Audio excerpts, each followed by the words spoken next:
Welcome to my YouTube channel.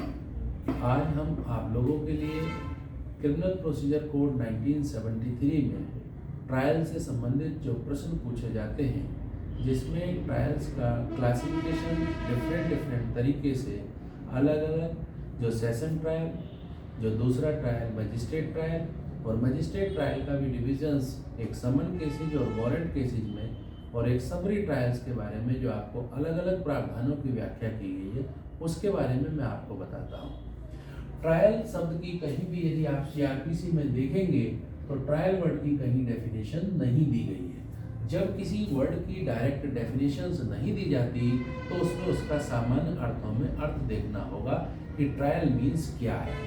Trial का जो main means बताया गया है, जो इसका साधारण अर्थों में यदि हम अर्थ देखें तो ट्रायल में कोर्ट के द्वारा किसी एक्यूज को या तो कन्विक्शन किया जाता है या उसको एक्विट किया जाता है। तो एक्विटल करने के निर्णय को या कन्विक्शन करने के निर्णय को हम ट्रायल शब्द से सही तरीके से समझ सकते हैं कि अभियुक्त व्यक्ति को न्यायालय के द्वारा या तो दोषमुक्त किया जाता है या दोष सिद्ध किया जाता है। तो ऐसे में इस ट्रायल के मेन हम ऑब्जेक्ट को समझ सकते हैं। तो ट्रायल कोड हमेशा कौन सी होगी, इसके लिए हम आप लोगों को ये समझना होगा कि एक फर्स्ट शेड्यूल, जिस समय हमारे सीआरपीसी में सेक्शन 484 के बाद में दो शेड्यूल्स का डिविजन्स किया गया है, जिसमें एक शेड्यूल फर्स्ट शेड्यूल है और एक शेड्यूल जिसका नाम सेकंड शेड्यूल है। सेकंड शेड्यूल का इससे कोई इतना ज़्यादा अर्थ नहीं लगाया जाता, क्योंकि सेकंड शेड्यूल में केवल फॉर्मेट की ही व्याख्याएं की गई हैं।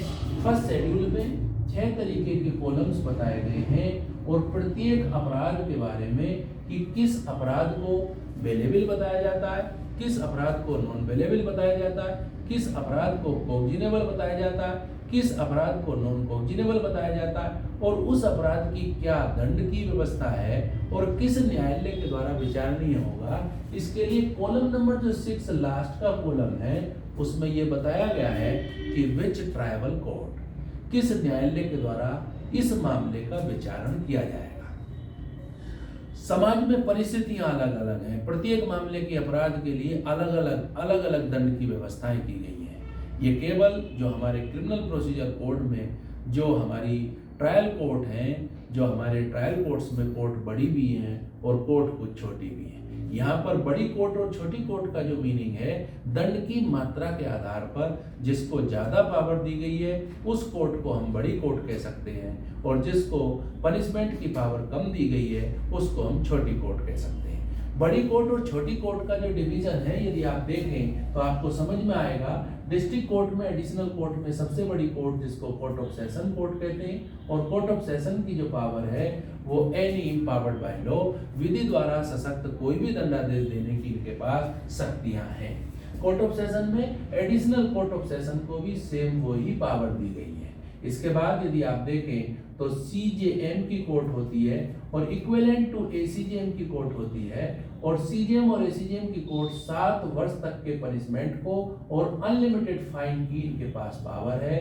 सीजेएम एसीजेएम से नीचे की जो कोर्ट होती है वो जुडिशियल मजिस्ट्रेट फर्स्ट क्लास, जिनको 3 साल तक की सजा और 10,000 रुपए तक का फाइन देने की पावर्स है। और इसके नीचे वाली कोर्ट जो है उसको हम जुडिशियल मजिस्ट्रेट सेकंड क्लास कहते हैं, जिसके लिए 1 साल की सजा और 5,000 रुपए तक का फाइन देने की इनके पास पावर दी गई है।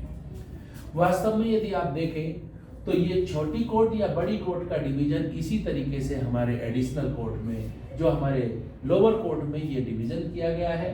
वास्तव में एक सेक्शन आप 474 भी पढ़ते हैं, हाई कोर्ट को भी ट्रायल कोर्ट माना गया है, लेकिन वो सभी सामान्य परिस्थितियों में नहीं माना जाता, वो केवल एक्स्ट्रा ऑर्डिनरी कंडीशंस बताई गई हैं। और उसमें सेक्शन 474 में हाई कोर्ट को भी एक ट्रायल कोर्ट के तरीके से माना जाता है। लेकिन हाई कोर्ट का अपना कोई प्रोसीजर नहीं है। हाई कोर्ट भी प्रोसीजर कोर्ट ऑफ सेशन के ट्रायल के प्रोसीजर को ही ऑप्ट करता है। इसकी अपनी कोई प्रक्रिया के बारे में नहीं बताया गया, केवल सेक्शन 474 में यही लिखा हुआ है कि हाई कोर्ट भी एक्स्ट्राऑर्डिनरी पावर को यूज करते हुए जो कोर्ट ऑफ सेशन के द्वारा अपनाई जाने वाली प्रक्रिया है उस प्रक्रिया का ही पालन करेगा। तो ये जो मैंने चीजें बताई आपको, ये फर्स्ट शेड्यूल के कॉलम नंबर 6 में इन चीजों की व्याख्या की गई है कि किस मामले की सजा को कौन ट्रायल कोर्ट करेगी।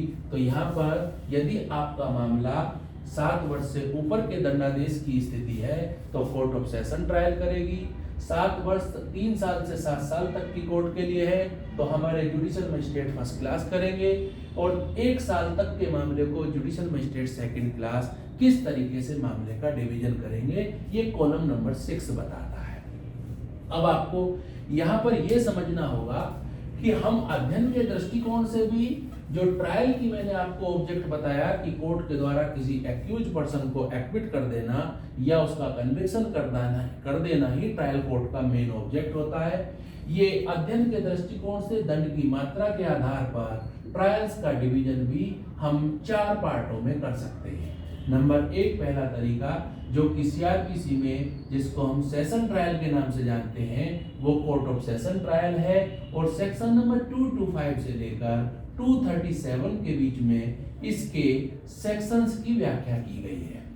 इसके बाद यदि हम सेशन ट्रायल के बाद देखें तो मजिस्ट्रेट ट्रायल है, और मजिस्ट्रेट ट्रायल को भी यदि हम देखें जो मजिस्ट्रेट के द्वारा वारंट केसेस का ट्रायल बताया गया है उसको भी सेक्शन नंबर 238 से लेकर 250 के बीच में सेक्शंस की व्याख्या की गई है, और ये भी 2 तरीके का होता है।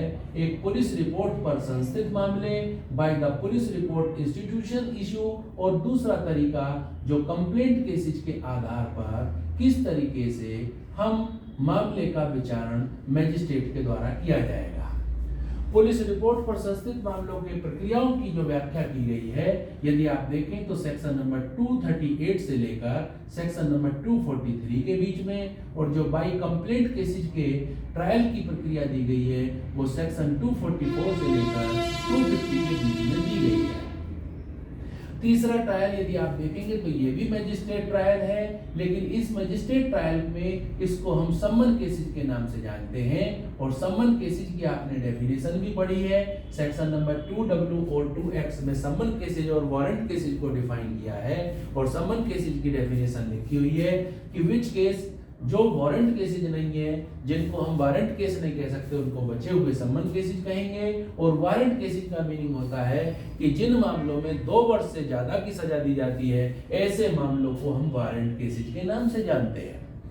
सम्मन केसेज के ट्रायल की प्रक्रिया यदि आप देखेंगे तो सेक्शन नंबर 251 से लेकर 259 के बीच में दी गई है, और जो एक चौथा बचा हुआ ट्रायल है जिसको हम संक्षिप्त विचारण या जिसको हम समरी ट्रायल के नाम से जानते हैं, इस समरी ट्रायल के आधार पर समरी ट्रायल क्या है, वास्तव में त्वरित न्याय प्रदान करना ही न्याय का प्रमुख उद्देश्य होता है। ऐसे कुछ चुनिंदा मामले, ऐसे कुछ पर्टिकुलर्स जिन मामलों में छोटे मामले हैं उनको हम समरीली तरीके से डिस्पोज ऑफ कर सकते हैं, जिसमें सेक्शन नंबर 260 से लेकर 265 के बीच के प्रावधानों की व्याख्या संक्षिप्त विचारण से संबंधित है।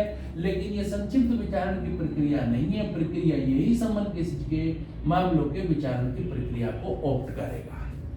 आज इतना ही। इसमें मैं आपको अलग अलग पार्ट में किस किस तरीके से इनके ट्रायल्स की प्रक्रिया को व्याख्या की गई है अलग अलग टॉपिक में नेक्स्ट वीडियो के साथ मैं आपको फिर मिलता हूं। आज के लिए इतना ही सफिशिएंट है। Thank you.